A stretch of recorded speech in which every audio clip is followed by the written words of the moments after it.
3 तरह के केस और 134 साल की कानूनी लड़ाई 1885 से 2019 तक। राम मंदिर विवाद से जुड़े 3 तरह के मामले अदालत पहुंचे। पहला था पूजा या इबादत के अधिकार का मामला, राम जन्म स्थान के मालिकाना हक का दावा और बाबरी ढांचा गिराने का केस। विवाद के कानूनी पहलू की शुरुआत पूजा के अधिकार की मांग से हुई। पहली बार 1885 में महंत रघुवर दास ने बाबरी ढांचे पर बने राम चबूतरे पर पूजा की अनुमति मांगी। इसके बाद 1950 में गोपाल सिंह ने भी पूजा करने की अनुमति मांगी थी, जो केस 2019 में निपटा। 1986 में वकील यूसी पांडे की पूजा की मांग पर ही गर्भगृह का ताला खुला था। वहीं मुस्लिम पक्ष ने भी 1994 में इबादत के अधिकार पर याचिका दायर की थी। मंदिर विवाद से जुड़ा दूसरा पहलू है करीब 67.5 एकड़ की जमीन का मालिकाना हक। इसी पहलू के निपटारे से विवाद का हल भी निकला। मालिकाना हक पर यूं तो कई याचिकाएं दायर हुई, लेकिन सुप्रीम कोर्ट ने 3 को ही वैध माना। पहली याचिका निर्मोही अखाड़े की थी।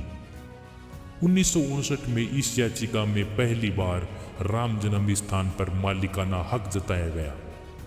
दूसरी याचिका जब 1961 में सुन्नी वक्फ बोर्ड भी मालिकाना हक जताते हुए कोर्ट पहुंचा।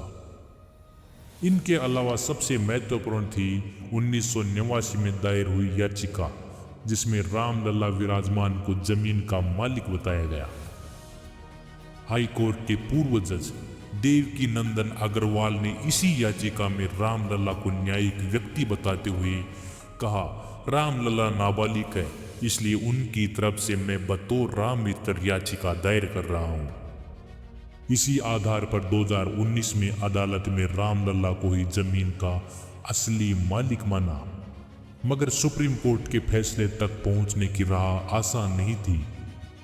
इलाहाबाद हाई कोर्ट में स्वामित्व विवाद पर सुनवाई 2002 में शुरू हुई और 2019 में सुप्रीम कोर्ट ने फैसला सुनाया।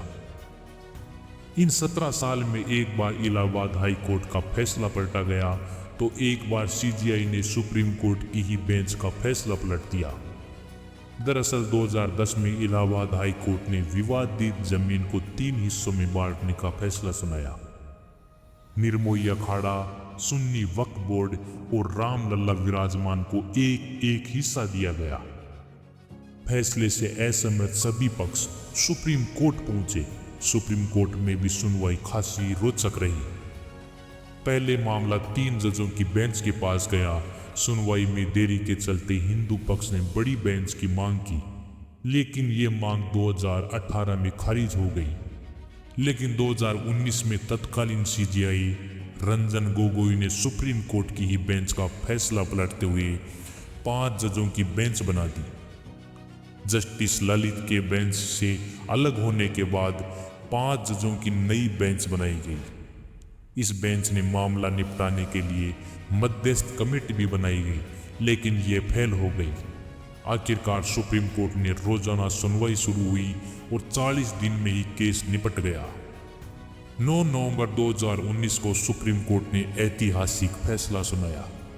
राम मंदिर की कानूनी लड़ाई का तीसरा पहलू था बाबरी ढांचा केस। 6 दिसंबर 1992 को कार सेवकों ने बाबरी ढांचा गिराया था। इसके बाद दर्ज एफआईआर में भाजपा और विश्व हिंदू परिषद के कई नेताओं पर भीड़ को उकसाने के आरोप लगे। मामले की जांच के लिए लिब्राहन आयोग बनाया गया था। आयोग की रिपोर्ट आई तो इसमें भी ढांचा गिराए जाने की साजिश का नतीजा माना।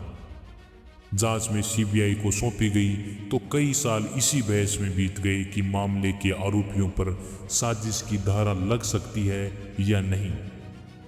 आखिर में 2017 में सुप्रीम कोर्ट को दखल देना पड़ा। लंबी सुनवाई के बाद आखिरकार 30 अगस्त 2022 को सीबीआई कोर्ट ने लाल कृष्ण आडवाणी, मुरली मनोहर जोशी और उमा भारती समेत इस केस के सभी आरोपियों को बरी कर दिया। तो यह थी राम मंदिर विवाद की कानूनी यात्रा। राम जन्मभूमि का इतिहास के अगले एपिसोड में जानेंगे राम मंदिर विवाद की वजह से लाइमलाइट में रहे खास चेहरों के बारे में। ऐसे ही वीडियो के लिए चैनल को सब्सक्राइब जरूर करें। धन्यवाद। राम राम सा।